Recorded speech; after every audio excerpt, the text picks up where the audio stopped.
Supposons que vous soyez un entrepreneur à Montréal dans le secteur de la restauration. Dans votre positionnement stratégique, vous proposez la livraison à domicile dans un rayon de 100 km. Pour cela, vous employez un livreur. Cependant, vous êtes confronté à un problème critique. Vos clients se plaignent régulièrement des retards de livraison. Vous décidez alors d'analyser ce problème logistique et votre première réaction est logique. Vous calculez la vitesse moyenne de livraison en faisant la moyenne des vitesses à l'aller et au retour afin de comprendre comment améliorer la situation. Mais laissez-moi vous dire quelque chose d'important. Vous êtes complètement à côté de la plaque. Car dans ce type de situation, ce n'est pas la moyenne arithmétique qu'il faut utiliser.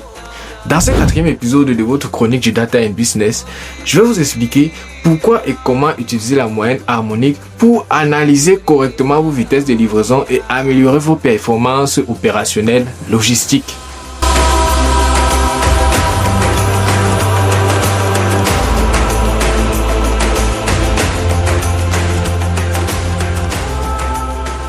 Bonjour à vous, je suis Omer Kenkana, analyste d'affaires. Sur cette chaîne, je partage des astuces qui aident les PME et les entrepreneurs à prendre de meilleures décisions stratégiques grâce à l'analyse et à l'intelligence des données. Donc, si vous souhaitez améliorer votre rentabilité grâce aux données, abonnez-vous. Avant d'entrer dans le vif du sujet, il est important de savoir qu'il existe 3 types principaux de moyennes. La moyenne arithmétique, la moyenne harmonique et la moyenne géométrique. Lorsqu'on parle de moyenne en général, les gens pensent presque toujours à la moyenne arithmétique, mais en entreprise, ce n'est pas toujours la plus indiquée. Revenons maintenant à notre cas concret. Supposons que votre livreur effectue une livraison de Montréal à Trois-Rivières. La distance aller-retour est de 100 km, soit 50 km à l'aller et 50 km au retour. Les conditions de circulation sont les suivantes. À l'aller, le livreur roule à 100 km par heure et au retour, il roule à 50 km par heure à cause du trafic. Instinctivement, pour connaître la vitesse moyenne de livraison, vous seriez tenté de calculer en faisant 100 plus 50 le tout divisé par 2 qui donne 75 km par heure, n'est-ce pas? Eh bien, ce résultat, il est faux.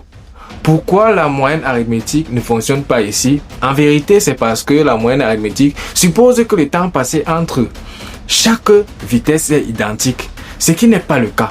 Car en réalité, le livreur passe moins de temps à 100 km par heure et beaucoup plus de temps à 50 km par heure.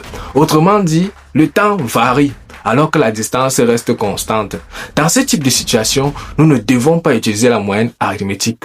La bonne approche est la moyenne harmonique car elle est adaptée lorsque d'abord on travaille avec des taux. Par exemple, les rendements, les coûts par unité ou les vitesses comme dans notre cas.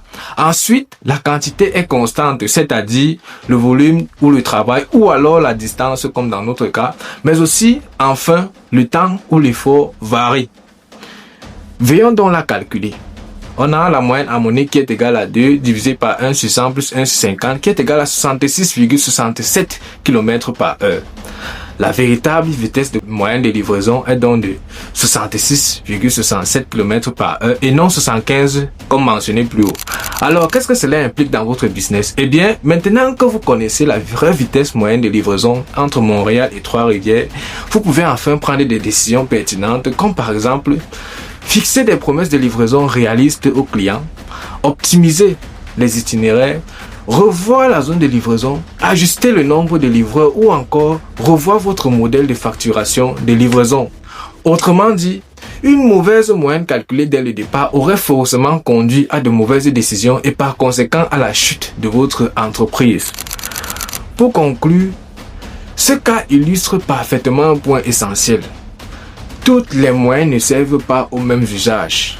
La moyenne arithmétique est utile pour les quantités simples, la moyenne harmonique est indispensable dès que vous analysez des taux et la moyenne géométrique que nous verrons bientôt est idéale pour analyser la croissance. Retrouvons-nous dans le prochain épisode où nous verrons comment analyser les taux de croissance du chiffre d'affaires de votre business grâce à la moyenne géométrique. En attendant, laissez un pouce bleu si ce contenu vous a été utile, abonnez-vous et surtout partagez. Mais dites-moi en commentaire quel type de moyenne utilisez-vous le plus souvent dans votre travail. À très bientôt.